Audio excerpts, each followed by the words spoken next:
from Plet in the Southern Cape. Moved to Cape Town as a young boy and have lived here ever since. I live in the northern suburbs in a place called Edgemead. I am an economist by training in economics and finance, and started getting involved in politics in high school already. Got very involved in student politics and have worked in research and in various political staff roles before running for office in Parliament, where my portfolios have mainly been in the economy, in trade firstly, and then in finance the last few years.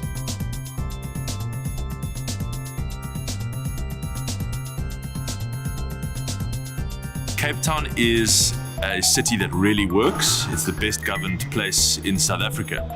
I think we now have an opportunity to go right to the next level, to do much more, to really get the residents of Cape Town united behind a vision of protecting the city from the worst effects of a failing national government and getting the city moving forward again with optimism, with innovation, with exciting new policies, doing more things for ourselves, like on renewable energy and getting free from load shedding, for example.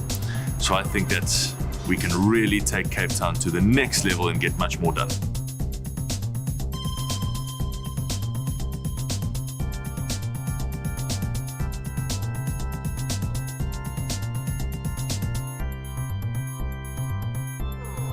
I'm a doctor by profession, a medical doctor, and I was doing casualty services in Alexandra. And I used to see case after case after case that really made me cry and made me wonder how people are living in Alexandra. Taking a drive through the township, I realized that a lot of what we were seeing at the clinic was directly linked to the living conditions of people in Alexandra. I started complaining, like we all do. I started complaining, I started sending messages to different people. A friend of mine who was in Parliament at the time, Dr. Heinrich Walmenk, he was then the Deputy Shadow Minister of Health, and I said, why are you people allowing people to live like this? What are you doing about it? And he threw the ball back in my court and he said, why don't you do something about it? And, just such a wake-up moment for me, that we complain so much, but how many of us are willing to step up and be part of the solution? Local government is about basic service delivery first and foremost. So it's about whether or not your lights are on. It's about whether you've got clean running water, whether you've got access to proper sanitation, roads that are tarred and smooth, traffic lights that are working, etc.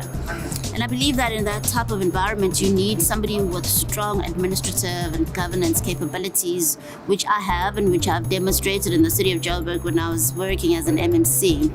We've put an overemphasis in this country on politics over and above administration, and that's why politicians don't even know how to hold administrators to account, because they themselves don't even know what's supposed to be happening. I believe that I bring a different type of politician to the table, one who's worked as a technocrat, one who's worked at the interface between administrations and politicians, and one who really understands what needs to be happening on both ends.